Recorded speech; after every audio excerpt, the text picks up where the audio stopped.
Yes, good evening. My name is Joseph Openda. I'm the chairperson of the Nakuru Journalists Association. Today, this afternoon, we are saddened by the incident whereby one of our colleagues, her name is Catherine Wanjeri Kariuki, was shot in the line of duty by police officers who we suspect had aimed at her, and she was injured. So as we are speaking right now, she has been admitted at the hospital here. The doctors have told us that she was shot with 3 rubber bullets on the leg, and her condition has been stabilized at the moment, though she is awaiting to be taken to the theater. So we want to say this. The police officers appear like they seem to be targeting journalists who are in the line of duty. We've been receiving complaints from our members that they've been receiving threats from these officers when they are covering this demonstration. We are wondering, why should a police officer target a journalist who is doing her work of informing the republic when she is not the one doing the demonstration? Our members were well identifiable because they are wearing their jackets. Others were carrying their tools of trade. So it was easy for this officer to identify this journalist, but this particular rogue officer thought it wise to focus his energies on our member, which is something that we really want to condemn. As journalists, our role is to inform the society, and therefore it will not make sense when the state or the officers would want to silence the press. This is something that we look at it as an attack on the press freedom, and we would want the administration, the officers, the agencies involved to take action on this specific officer, and we are not going to stop at this point. We are going to push on to ensure that these officers, or an action has been taken against the officers who, instead of doing their duty, they are targeting unarmed civilians. Of course, the constitution is very clear. These people are not supposed to use excessive force on the protesters, but as it appears, it's like the officers, for as much as we just had a handful of protesters in the streets, these officers decided to use the excessive force. We want to reiterate that as Nakuru Journalists Fraternity, we are not going to be cowed by these incidences of cowardice from the officers, and we are going to follow up with the county police commander to ensure that our colleague gets justice. Otherwise, we will continue doing our work, and we do not want to be threatened or intimidated by anyone. And we would want this to get to the highest authority, that journalists in Nakuru feel threatened. We feel intimidated since these protests began. We've had officers that are even intimidating our members, telling them straight to their face that today you are the people we want to target. In fact, we've been told that we had officers today who are pushing away journalists when they were trying to take cover, maybe to cover to get their photos or videos from a safety point. The officers were trying to flush them out. And if this continues, it is really going to be very difficult for our members to carry out their job. And we really want to condemn this. Otherwise, I would want to encourage our members also to be safe, because no story is really worth their lives. Otherwise, thank you. Maybe yes. We are taking that. Just put that. At the moment, we are pushing through to ensure that legal action is taken against this officer, and we are taking the county police commander to account to ensure that this officer has been identified and an action taken against him. So on the question about the status of our colleague, from the doctors is that her condition has been stabilized. The bullets are yet to be removed, but she is about to go to the theater so that she can be attended to. Yes. So that sound is okay. So the voice is okay. My name is Mecha Joseph. I work for the Media Council of Kenya as the regional coordinator Nakuru. Today we are saddened that one of our colleagues was shot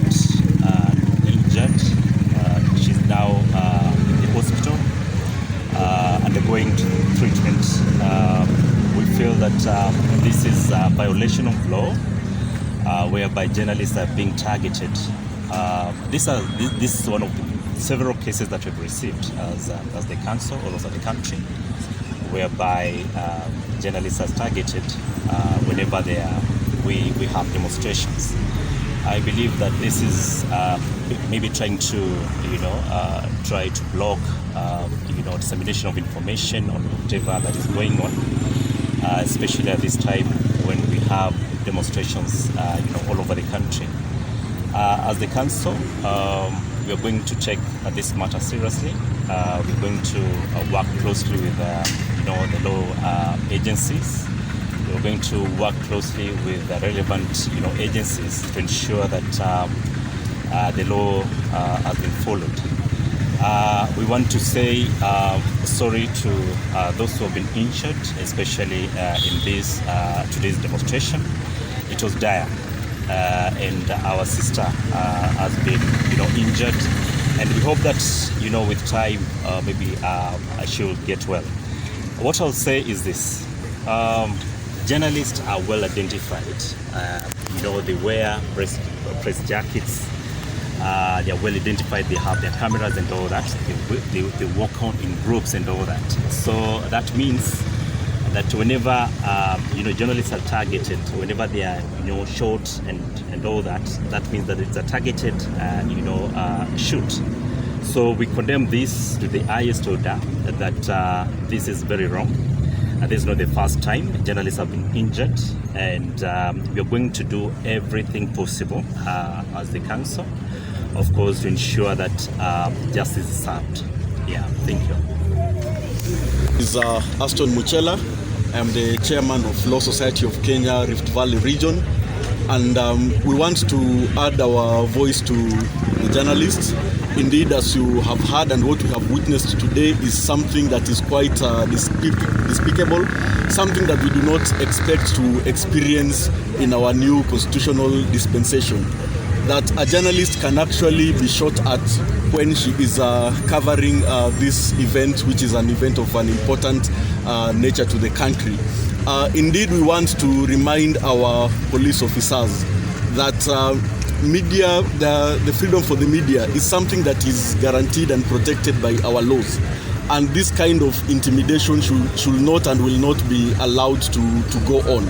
I want also to remind the regional police commander, the county police commander, and even the OCS that they subscribe to the provisions of the National Police Service Act, which actually requires that every bullet that is shot must be accounted for. We will want a report to know that why was this journalist fired at? Someone who is covering the demonstration, someone who can be identified, someone who is carrying her tools of trade. We want to know, was she a goon? Was she breaking into any building? If she was, let that building be identified. Was she attacking any other peaceful Kenyan? If she was, let that person be identified. Because when you are doing your peacekeeping activities as a police service, your duty is not just to fire bullets, whether they are rubber bullets or live bullets. You don't fire them at people. You only use ammunition when indeed there is a breach of peace. This is a journalist who is covering events, really. What kind of breach of peace can they justify? We find this is something that we will not just countenance. We will not allow it to go untamed. We will work with the Media Council to ensure that indeed there will be justice for Catherine.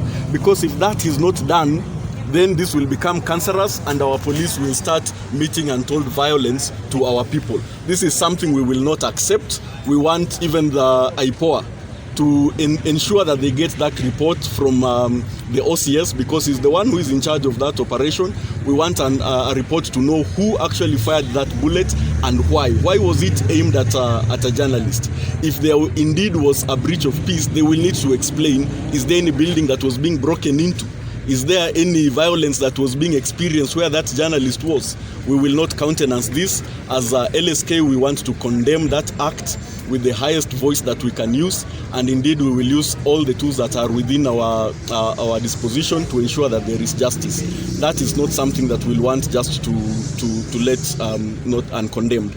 And we also want to tell our police that the protests that are happening in the country, these are lawful protests. Notices have been given to them. They are aware of them. Why can't they just come and do their work? Do they need to fire guns and lobby tear gas at people who are peacefully protesting? Surely, that we have seen someone who was shot at the head.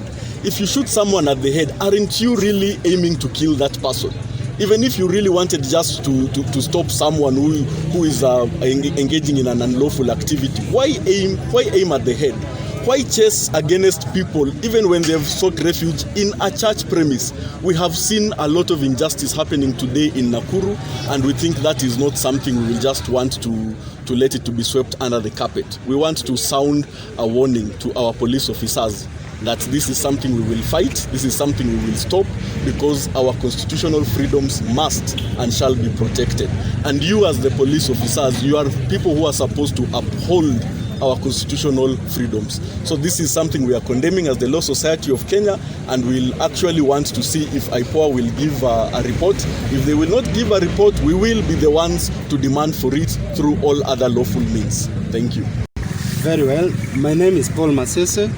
I am the presiding convener of Nakuru Civil Society Organizations Forum. Indeed, today is a very sad day. There was a handful of Kenyans expressing their disgust at the way this country is governed. Out of the blues, the police came, started with lobbing tear gases at these very harmless individuals, and then with time, they started shooting indiscriminately.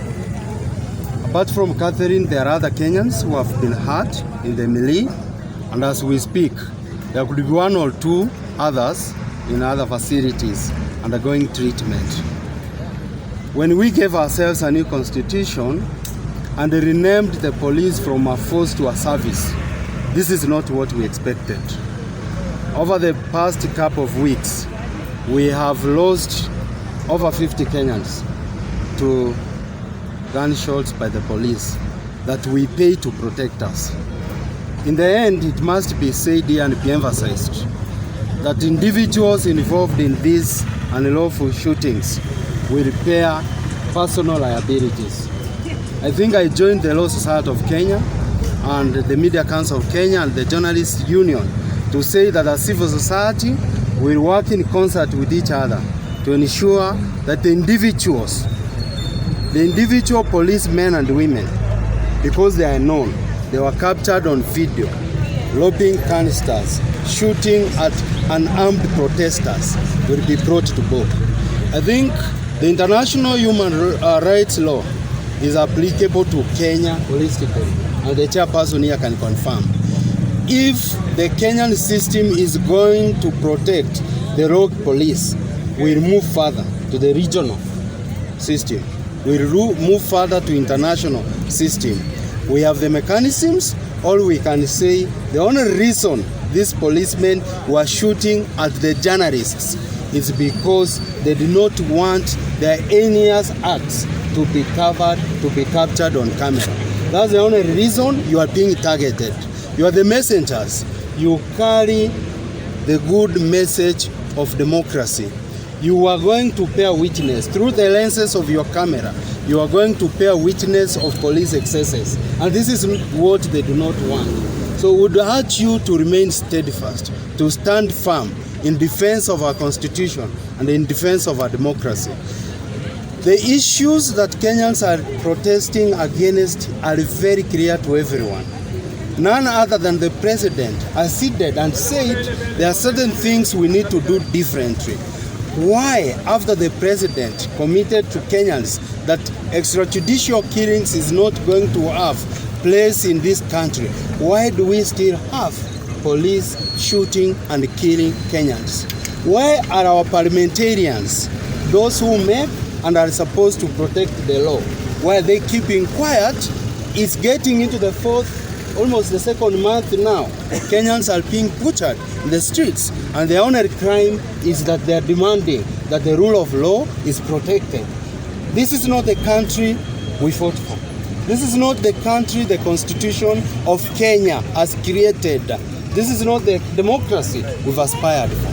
So as the media fraternity, we urge you to remain steadfast, keep safe, we'll stand in solidarity with you, and we'll work together with other stakeholders to demand accountability for those responsible for the injuries they've been inflicted on Kenyans today, and for the murders they have occasioned to many others who are yet to be pardoned and those that have been pardoned. So together, let's defend our constitution, let's defend our democracy. Thank you so much.